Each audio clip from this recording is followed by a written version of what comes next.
Voice, आज की आवाज।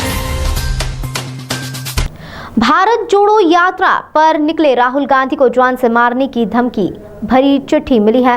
चिट्ठी में कांग्रेस नेता राहुल गांधी की खालसा कॉलेज में होने वाली सभा पर हमले और पूरे इंदौर को बम धमाकों से दहला देने की धमकी दी गई है। चिट्ठी के लिफाफे पर रतलाम के बीजेपी विधायक चेतन कश्यप का नाम लिखा है। जानकारी के मुताबिक यह चिट्ठी आज सुबह मिठाई की दुकान के बाहर फेंकी गई थी। चिट्ठी मिलने के बाद पुलिस को सूचना दी गई, तो उसके बाद पुलिस ने आसपास सीसीटीवी फुटेज को खंगालना शुरू कर दिया है। राहुल गांधी के साथ साथ चिट्ठी में मध्य प्रदेश कांग्रेस के अध्यक्ष कमलनाथ को भी गोली मारने की धमकी दी गई है। राहुल गांधी की मध्य प्रदेश यात्रा 23 नवंबर से शुरू होगी।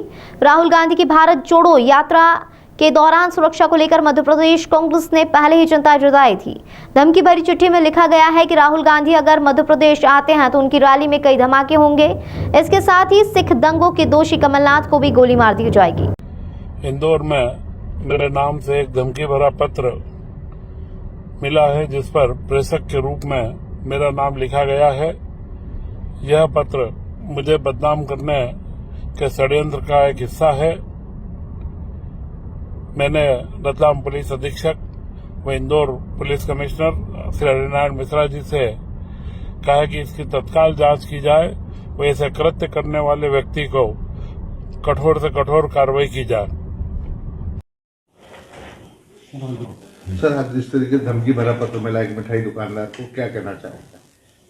नहीं, बात यह है कि राहुल जी तो देश जोड़ने में निकले हैं, भाईचारा और देश में सौहार्द बने, इसको लेकर ये भारत जोड़ो यात्रा है। भारत जोड़ो यात्रा देश की आर्थिक उन्नति हो, रोजगार मिले, हर व्यक्ति को काम मिले, मानवता के सिद्धांत को हर धर्म में जिसकी परिकल्पना की गई है, वो चाहे भगवान राम हो, कृष्ण हो, चाहे पैगंबर साहब हो, चाहे गुरु नानक देव जी हो, चाहे बुद्ध हो, चाहे महावीर हो, उनने सब ने एक ही बात कही, प्रेम की, प्यार की, इंसानियत की। तो उस भाव को लेकर भारत जोड़ो यात्रा है। अब भारत जोड़ो यात्रा में इस तरीके की बातें जो सामने आई है, मैं समझता हूँ कानून व्यवस्था को देखनी चाहिए। और जहाँ तक प्रश्न है यात्रा का, यात्रा तो प्रेम की है, प्यार की है, मोहब्बत की है, सबको जोड़ने की है, देश को एकता और अखंडता में की माला में पुरोने की है, देश को आर्थिक रूप से विश्व में सबसे शक्तिशाली बनाने को लेकर न्याय की है। तो मैं मानता हूँ कि ये यात्रा पॉजिटिव है।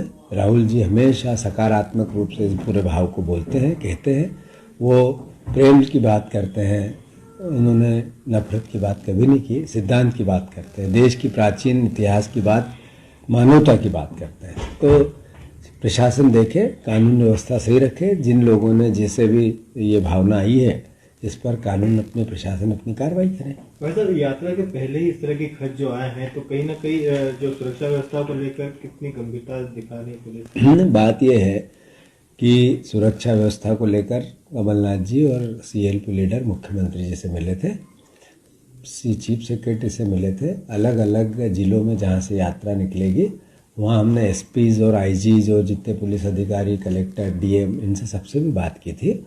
और मैं मानता हूं कि हमें प्रशासन पर पूरा भरोसा है, वो एक अच्छी सुव्यवस्थित व्यवस्था रखेंगे।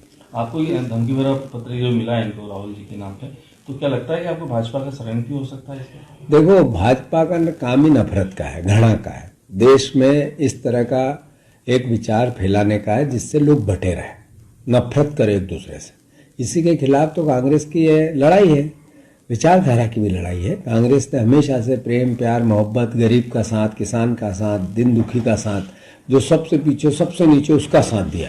अभी मोदी जी आए जब से 10% लोग करोड़पति, अरबपति और खरबोपति हो गए, बाकी लोग गरीब हो गए। लड़ाई क्या है? यही तो है। इस मुद्दे को लेकर आपका जिला प्रशासन नहीं, मांग कर ली हमने, पहले ही कर ली। कानून व्यवस्था को लेकर जिले वाइज हमारे जनप्रतिनिधि, प्रतिनिधिमंडल प्रदेश स्तर पर जिस तरीके से राहुल गांधी की यात्रा प्रतिसाद मिल रहा है, जनता कम पहुंचे, इस तरीके की अफवाह पहुंचाई जा रही है, बम की अफवाह, तो जनता कम पहुंचे। जनता 1 लाख लोग रोज मध्य प्रदेश में राहुल जी के साथ चलेंगे। अद्भुत उत्साह है, अद्भुत प्यार है, अद्भुत मोहब्बत है। जो राहुल जी बात कर रहे हैं वो घर घर की बात है, हर व्यक्ति की बात है, मीडिया के कर्मियों की बात है, मीडिया के साथी जो लोकतंत्र के चौथे स्तंभ को मजबूत करते हैं उनके घरों की वेदना है, वो राहुल जी लेके आ रहे हैं। अगर उसके बाद वो तो चल रहे हैं, लोगों से आह्वान कर रहे हैं, सरकार को जगा रहे हैं। और सब होने के बाद भी देश को आर्थिक स्तर पर, सामाजिक स्तर पर, जो एक आध्यात्मिक स्तर पर विश्व में सबसे बड़ा हो, इस ध्येय को जी रहे हैं। तो मैं मानता हूं पॉजिटिविटी।